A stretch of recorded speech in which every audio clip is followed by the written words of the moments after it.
আসো আসো, যত অপরাধ তুমি করেছ আমার রহমত থেকে নিরাশ হয় না, আমি আল্লাহ তোমাকে ক্ষমা করে দেওয়ার জন্য ডাকতেছি। সুবহানাল্লাহ। দুনিয়ার মানুষ অপরাধীকে খোঁজে শাস্তি দেওয়ার জন্য, আর আল্লাহ তাআলা অপরাধীদেরকে খোঁজে ক্ষমা করে দেওয়ার জন্য। বলেন সুবহানাল্লাহ। মা ইয়াফআলুল্লাহু বিআযাবিকুম ইন শাকারতুম ওয়া আমানতুম, যদি তোমরা আল্লাহর নিয়ামতের শুকরিয়া আদায় করো এবং ঈমান যথাযথভাবে আনয়ন করো, তাহলে তোমাদেরকে শাস্তি দিয়ে আল্লাহ লাভ কি? কারণ মানুষ যদি ভালো কাজ করে আল্লাহ তাআলা সেই ভালো কাজের মূল্যায়ন করেন। ওয়া কানা আল্লাহু শাকিরান আলীমা, আল্লাহ শুকরগুজারি আদায় করেন মানুষের। বলেন সুবহানাল্লাহ। আল্লাহ আপনার শুকরিয়া আদায় করেন। সূরা বনী ইসরাঈলের মধ্যে বলেন ওয়া কানা সা'য়ু, সূরা দাহরের মধ্যে বলেন ওয়া কানা সা'য়ুকুম মাশকুরা।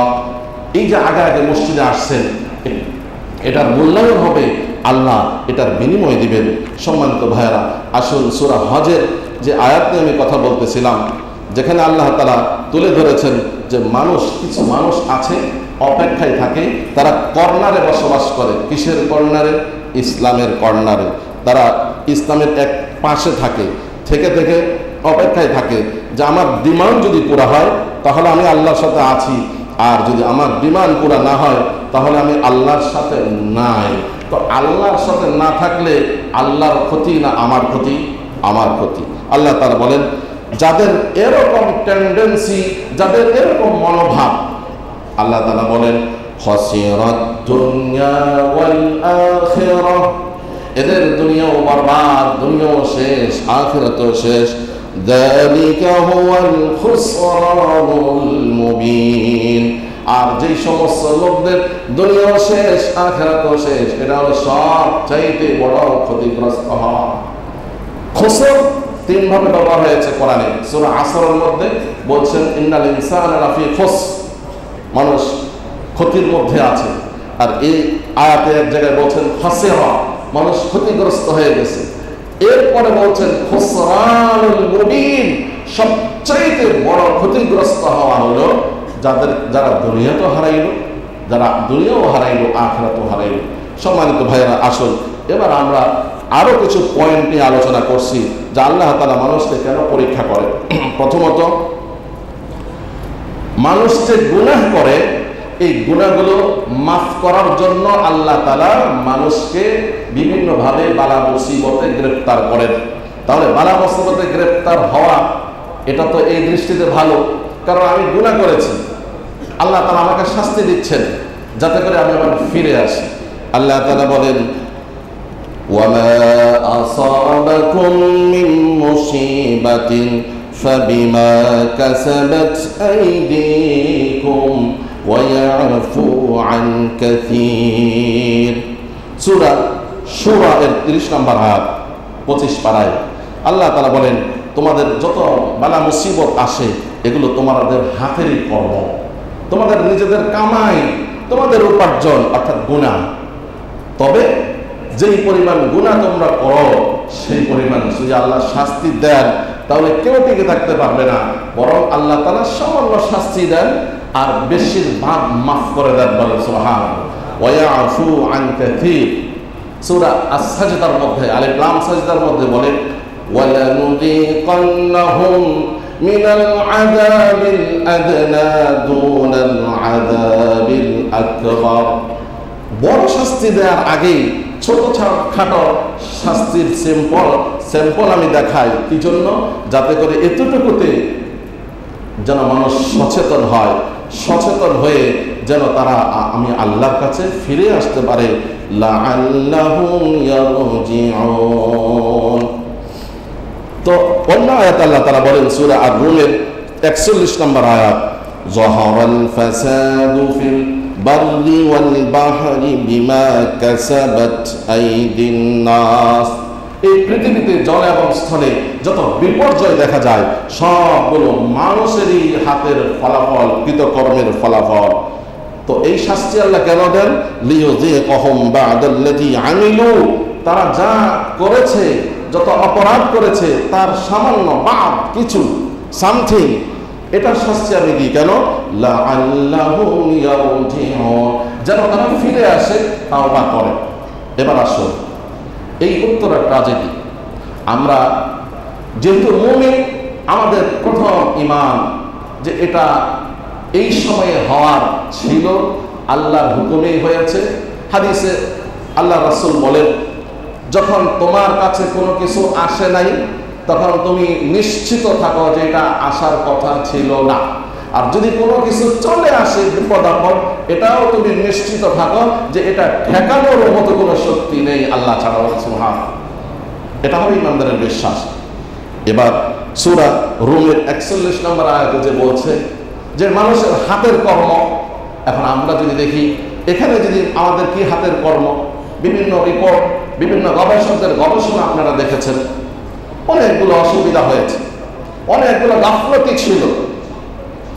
এবার যদি বলেন হুজুর যদি তাকদীরে থাকে, আল্লাহ বলছেন আগে লিখে রাখছেন, তাহলে গাফলতি না হইলে তো সেটা চলে আসে। এটার জবাব হলো তাকদীর দুই প্রকার, এটাও হাদিসের কথা। একটি হলো তাকদীরে মুবাররাম, আরেকটি হলো তাকদীরে মুআল্লাক। তাকদীরে মুবাররাম অর্থ হলো যেটা সুদৃঢ়, যেটা অটুট, যেটা কোনো কেউ পরিবর্তন করতে পারবে না। আর তাকদীরে মুআল্লাক হলো এইভাবে যে এটা ঝুলন্ত, এটা কন্ডিশনাল। যদি আপনি এমন করেন তাহলে এরকম হবে, আর যদি এরকম না করেন হবে না। যেমন মনে করেন কার হায়াত কতদিন আমরা জানি না, কিন্তু একটা নির্দিষ্ট সময় তো আল্লাহ তাআলা জানেন, নির্দিষ্ট হায়াত দিয়েছে। এখন এমন এক ব্যক্তি, সুস্থ ব্যক্তি, মনে করেন মসজিদ থেকে উঠে গিয়ে বাসের সামনে শুয়ে পড়লো, তো একটু পরে নিশ্চয়ই সে মারা যাবে। এই ক্ষেত্রে হলো তাকদীরে মুআল্লাক, অর্থাৎ এই ব্যাপারে লেখা আছে সে যদি নিজেকে ধ্বংসের দিকে ঠেলে দেয় তাহলে ধ্বংস অনিবার্য, এটা তাকদীরে মুআল্লাক। সুতরাং যে গফলতিগুলো পরিলক্ষিত হয়েছে, যে গফলতিগুলো আমাদের সমাজে হচ্ছে, প্রথমত হলো কোনো কিছুর ফিটনেস না থাকা, ফিটনেস বিহীন জিনিস। আমাদের সমাজে গাড়ি থেকে নিয়ে সব কিছু এই প্লেন পর্যন্ত অনেকগুলো জিনিস এমন আছে ফিটনেস বিহীন চলতেছে।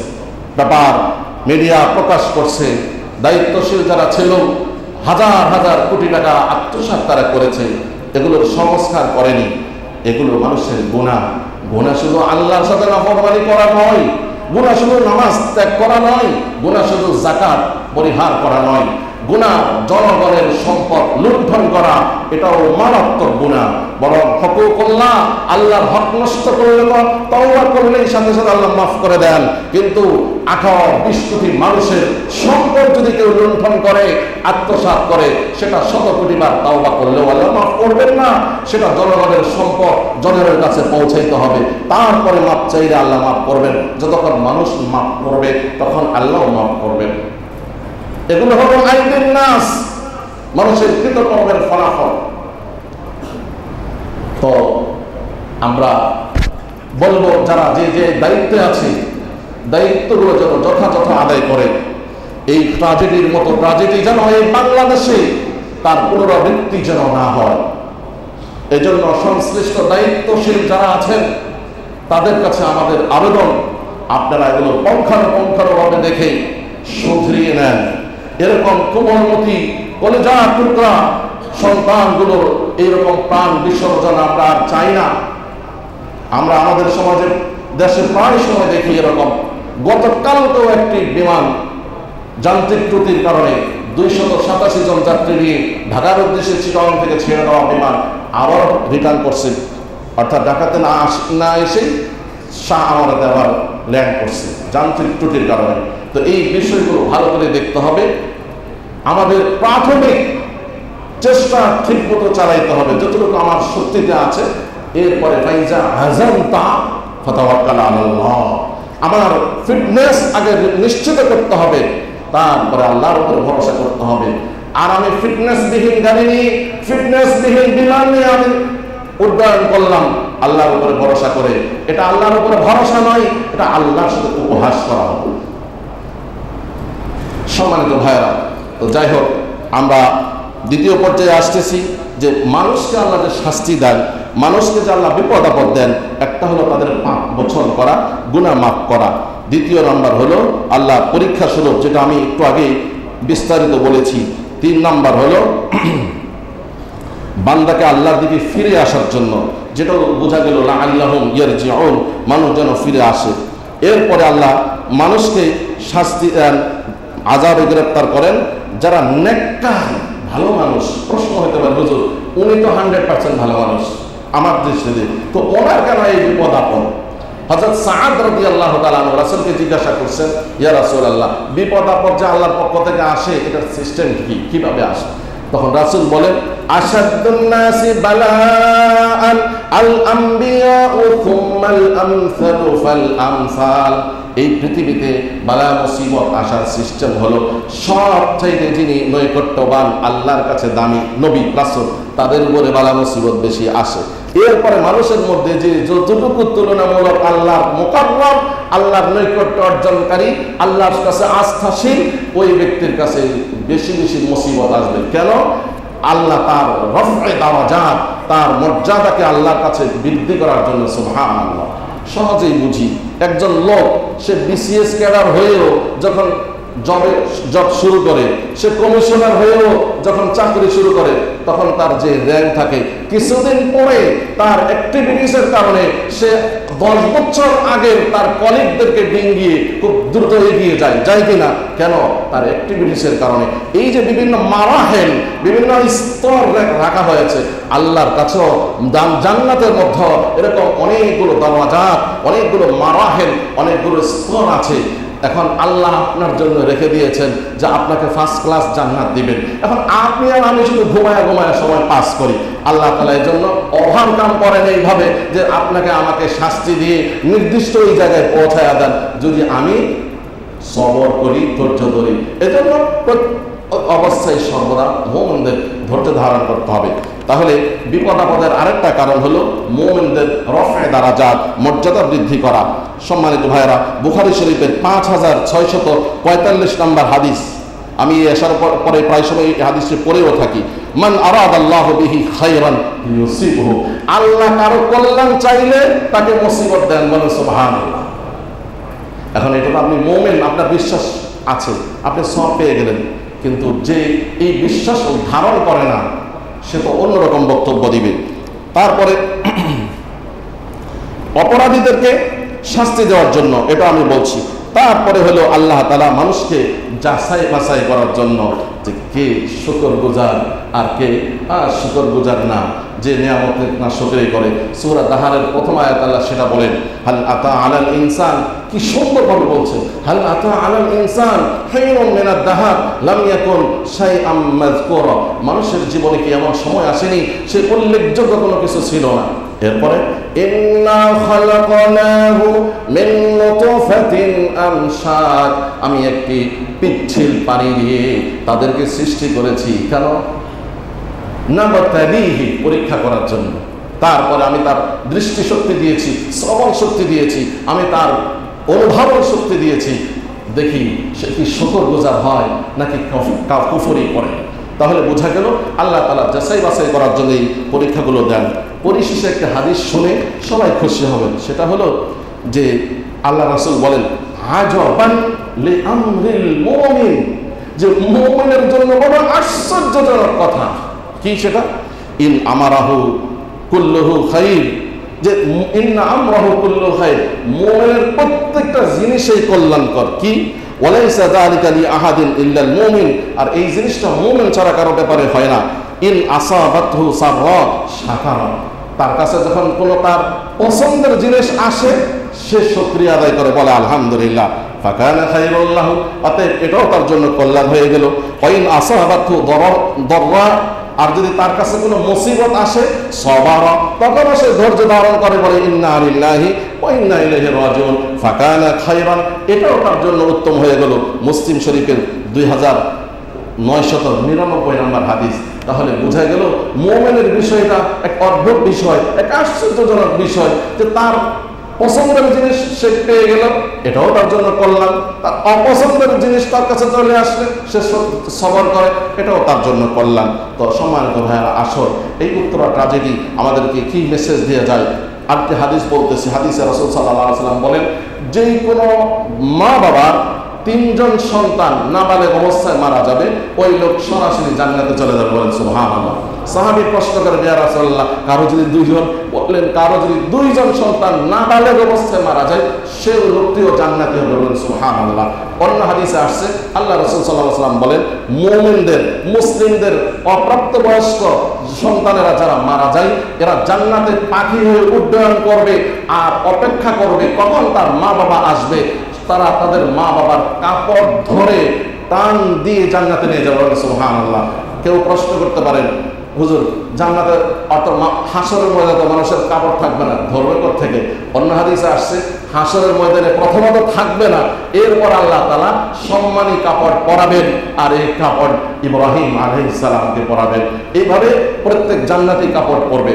যখন কাপড় পরবে তখন তাদেরকে টান দিয়ে আপনার জান্নাতে নিয়ে যাবে। সম্মানিত ভাইয়েরা, এইভাবে অসংখ্য হাদিস আছে যেগুলো সান্ত্বনা দেয়।